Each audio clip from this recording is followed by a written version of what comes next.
नमस्कार।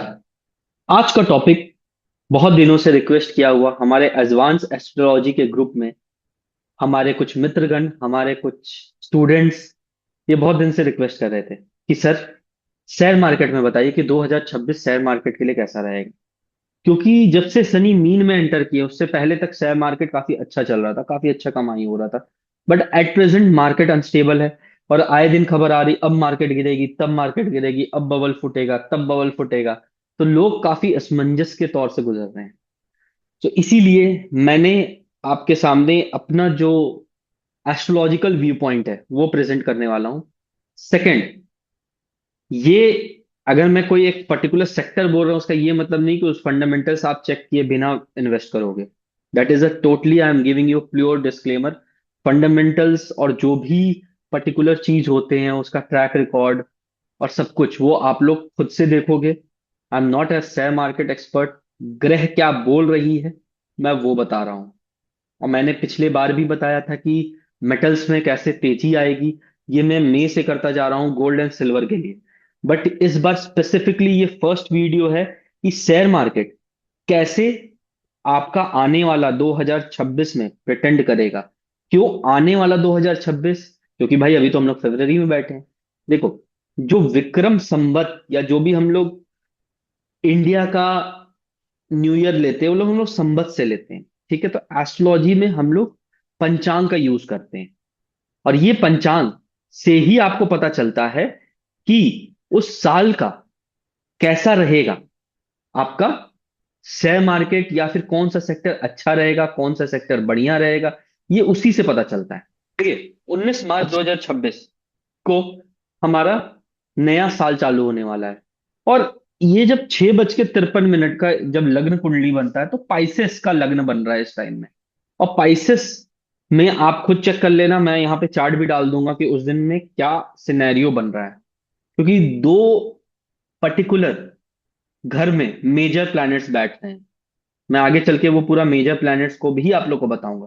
और जिसको पता नहीं कि कैसे देखे नया साल, तो चैत्र मंथ का प्रतिपदा तिथि को हम लोग मानते हैं कि हमारा विक्रम संवत का साल चालू हुआ है। ठीक है। और यहाँ पे दो इंपॉर्टेंट चीज है जो पंचांग में आ, वो कौन उस साल का राजा है। मैंने जो अपना न्यू ईयर का भी प्रेडिक्शन दिया था ना 2026 कैसा रहेगा, वो मेनली राजा और मंत्री। इसके बिना अगर आप प्रेडिक्शन दे रहे हो तो वो फिर गड़बड़ कर देगा। और उसमें मैंने पूरा साल का एक ओवरव्यू भी दिया था। तो भाई इस बार जो राजा है वो गुरु है। और जो मंत्री है वो, मंत्री बोल लीजिए, सेनापति बोल लीजिए, वो खुद मंगल है। और मंत्री कैसे देखते हैं? सूर्य जिस दिन मेष राशि में प्रवेश करता है उस दिन कौन सा वार है, उससे पता चलता है कि हमारा मंत्री कौन है। अब एक चीज देखिए, जुपिटर राजा और यहां मंत्री है मंगल। तो राजा को किसका सपोर्ट मिल गया? मंगल का सपोर्ट मिल गया। तो इस बार क्या वॉर होगा, क्या वॉर देखा जाएगा, तो इस पे भी हम एक वीडियो बहुत जल्दी लाने वाले हैं। और आने वाले टाइम में जो ट्रांजिट हो रहे हैं 23 फरवरी से लेके जो 78 डेज का ट्रांजिट है उसमें शेयर मार्केट कैसा रहेगा। और साथ ही साथ हमारा सो कॉल्ड वर्ल्ड ओवरव्यू, किस जगह में प्रॉब्लम आ सकती है, किस सेक्टर में प्रॉब्लम आ सकती है, वो भी लाएंगे। तो चलते हैं इसमें कि पहला हाउस जिसमें मीन लग्न है उसमें शनि बैठे हुए हैं। शनि किसके साथ बैठे रहेंगे? क्योंकि प्रतिपदा तिथि है, याद रखिएगा, तिथि और मुहूर्त पे हम लोग पूरा एक सीरीज ला चुके हैं। तो प्रतिपदा तिथि है तो सूर्य और चंद्र तो साथ में बैठे ही बैठे हैं। साथ में वहीं पे शनि भी बैठ गए और उस दिन वीनस भी बैठ गए। तो भाई सूर्य, चंद्र, शनि, वीनस, ये सब फर्स्ट हाउस में बैठे हुए हैं। सेकंड जब देखोगे आप तो 12th हाउस में मंगल, राहु और बुध जो कि मरकरी है, ये बैठे हुए हैं। देखो, मंगल राहु का कॉम्बिनेशन हमेशा बोला जाता है अंगकारेश्वर दोष। बोलते हैं ना, गुस्सा को बढ़ा देता है। क्योंकि मंगल आग है, राहु किसी चीज को इंक्रीज कर देता है। बट क्योंकि यहां मरकरी भी है और मरकरी राहु का भी कॉम्बिनेशन बहुत अच्छा नहीं माना गया, तो मार्केट में तो उतार चढ़ाव दिखेगा। और दिखेगा किस लिए? एक्सटर्नल फैक्टर्स के कारण दिखेगा, ये याद रखिएगा, क्योंकि 12th हाउस में मंगल राहु और बुध का युति बन रहा था। External factors will be responsible for ups and downs either in share market और इन मेटल्स। ये अप डाउन कब आएगा, यही हमारे को एस्ट्रोलॉजी हेल्प करता है। और बाकी आपको कैसे इन्वेस्ट करना है, किस सेक्टर में करना है, वो आपका particular your own study research and fundamentals है, उसको आप लोग छोड़ के नहीं चल सकते।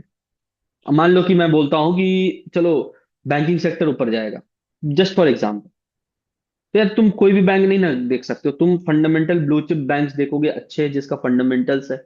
या कि कोई भी जाके नीचे वाले बैंक में लगा दिया और बाद में बोले सर बोले थे हुआ नहीं, वैसा नहीं होता। Fundamentals will always be the priority after predictions. अब देखो, जुपिटर यहाँ पे केंद्र में आ गया है। केंद्र में, क्योंकि मीन राशि, लग्न का मालिक केंद्र में आ गया, ये तो बड़ा अच्छा हो गया।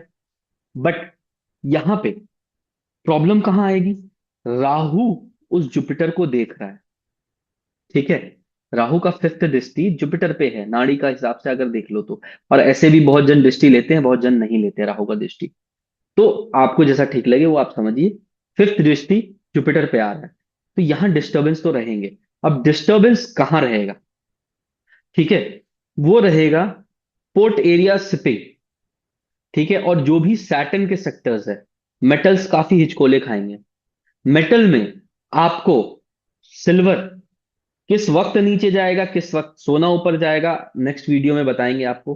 और साथ ही साथ कॉपर यहां पे, क्योंकि बुध से कॉपर देखा जाता है, बुध राहु का कॉम्बिनेशन बन रहा है, कॉपर यहाँ पे हाइप मारेगा।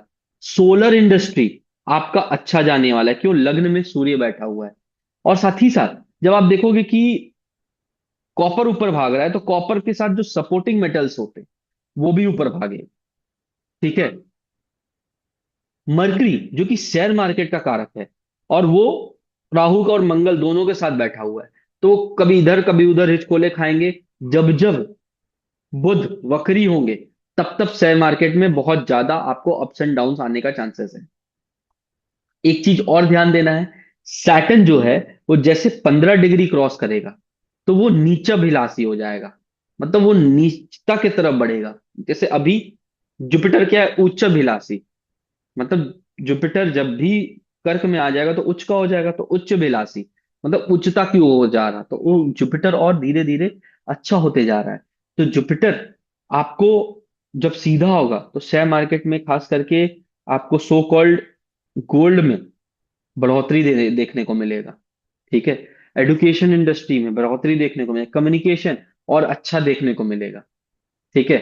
अब एक चीज ध्यान देना है, जब भी सैटर्न नीचे भिलाती होते हैं, और जब भी सैटर्न आपके Pisces, Aquarius, sorry, Pisces, Aries, मतलब कि मीन, एरीज और टॉरस जो कि वृषभ राशि है, इससे होके गुजरते हैं, तो ये वर्ल्ड के लिए बहुत अच्छा संदेश नहीं देता है। आप हिस्टोरिकली भी देख लो, 1907 से 1914 पहला वर्ल्ड वॉर हुआ, 1937 से 1944 दूसरा वर्ल्ड वॉर हुआ, मिडिल ईस्ट क्राइसिस हुआ उसके बाद का, जब ये सेम सिनेरियो बन रहा था, और India Pakistan, Indo Pakistan war भी हुआ उस टाइम। फिर ट्विन टावर भी जब गिरा, और गुजरात का अर्थक्वेक भी जब हुआ, और Asian financial crisis, dot com bubble, जब भी कुछ होता है ऐसा। इसीलिए शेयर मार्केट में ऊपर नीचे का सब प्रेडिक्शन करे, क्यों? क्योंकि उनको ये तो पता है कि सैटर्न मीन एरीज और टॉरस में आएगा तो कुछ ना कुछ तो करेगा, वॉर करवा देगा, ये करवा देगा, बट कहाँ करवाएगा, ठीक है, कब करवाएगा, ये होता है रिफाइन करने को, ठीक है। Now coming to the part, PSU sector पिछले साल उतना अच्छा नहीं किया, बट इस साल हाई चांसेस है पीएसयू सेक्टर अच्छा करेगा, क्योंकि पिछले साल सूर्य अष्टम में थे, आज सूर्य लग्न में, तो पीएसयू सेक्टर को एक बूस्ट मिलने का काफी अच्छा चांसेस है। सोलर पावर मैंने आपको कही दिया, हाइड्रो पावर भी बड़ा अच्छा करने का चांसेस है, तो सूर्य का सेक्टर, शनि का सेक्टर अच्छा करेंगे। वीनस का सेक्टर, जबकि वीनस लग्न में ही बैठा है, बट वीनस का सेक्टर बहुत अच्छा नहीं करने वाला। उसका रीजन यही है कि वीनस बैठा हुआ है अपने दुश्मनों के साथ, सैटर्न के साथ भी वीनस का कॉम्बिनेशन शेयर मार्केट या ज्वेलरी और ये सब के लिए बहुत अच्छा नहीं माना गया, क्योंकि सैटर्न कारक इसका नहीं है ना, सो कॉल्ड सैटर्न लोहा का कारक है, jewellery, fashion, designing and so called makeup, ये सब के कारक सैटर्न नहीं है। ये याद रखना है। ठीक है। एक दो पॉइंट जो और बहुत इंपॉर्टेंट है, जो आपको ध्यान देना है। आप जब भी, क्योंकि मरकरी सेकंड सेवेंथ लॉर्ड भी है अपना मूल त्रिकोण से, वो छठा चला गया है, मतलब ट्वेल्थ हाउस, जो कि बहुत अच्छा नहीं माना गया है।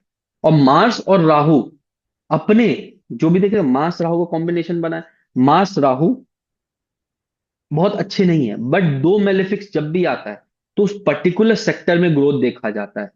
तो आपको देखने को क्या मिलेगा कि जो टेक्नोलॉजी है, और खास करके किस तरीके का टेक्नोलॉजी, जो मिलिट्री टेक्नोलॉजी है, उस पे आपको बहुत बढ़िया फोकस करना है। वो पिछले साल भी ग्रो किया था, वो इस साल भी ग्रो करेगा, क्योंकि मंगल अल्टीमेटली क्या है, मंत्री है। मंगल के पास ज्यादा पावर है ना, और राहु उस चीज को बढ़ा दे रहा है। तो मंगल आपका मिलिट्री हो गया, मंगल आपका लैंड हो गया।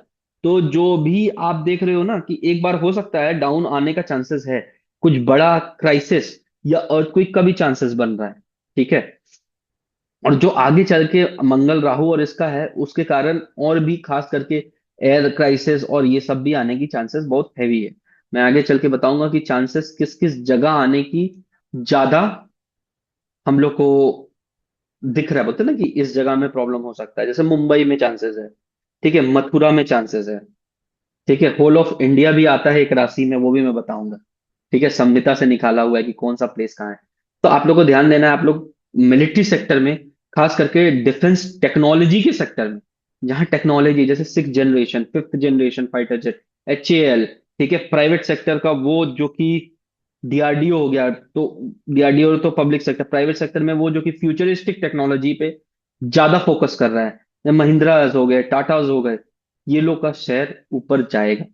डिफेंस का मैं बात कर रहा हूँ। ठीक है, ये लोग का शेयर ऊपर जाएगा, एंड मेटल्स भी अल्टीमेटली ऊपर जाएगा। अब इसमें आता है कब ऊपर जाएगा, कब बेचे। ठीक है, ओवरऑल तो ऊपर जा रहा, बट वो सिल्वर गिरा भी तो। सिल्वर जिस दिन गिरा था, उसके एक दिन पहले का ही मेरा वीडियो था, और एयर उसी दिन हुआ था कि भाई आज सिल्वर गिरेगा, अभी टेंशन नहीं लेना है, सिल्वर 2 लाख तक गिर के आएगा। तो 2 लाख, करीबन 2,28,000 के आसपास आया, और आगे चल के भी सिल्वर गिरना है। ठीक है, बट वो अल्टीमेट रन में, लॉन्गर रन में सिल्वर जो होल्ड किए हुए हैं, जो 3 साढ़े 3 लाख में खरीदे हैं, वो ना बेचे। लॉन्गर रन में सिल्वर आगे ऊपर ही जाएगा। ठीक है, आप लोग से निवेदन करते हैं कि इस रिसर्च में काफी मेहनत लगता है। ठीक है, ऐसे ही कुछ भी प्रेडिक्शन हम लोग उठ के नहीं दे सकते। सो आप लोग प्लीज इस चैनल को सब्सक्राइब भी करिए, और साथ ही साथ शेयर भी करिए, ताकि ये मोटिवेशन रहे ना, कि नहीं तो फिर क्या फायदा है। मैं शेयर मार्केट में इन्वेस्ट करता नहीं हूं, मैं बना के दूंगा नहीं। अपना काम एस्ट्रोलॉजी है, उससे करके निकल जाएंगे। अल्टीमेट रन में नुकसान या फायदा आपको ही है। धन्यवाद। और जरूर से जरूर इस वीडियो को शेयर करिए।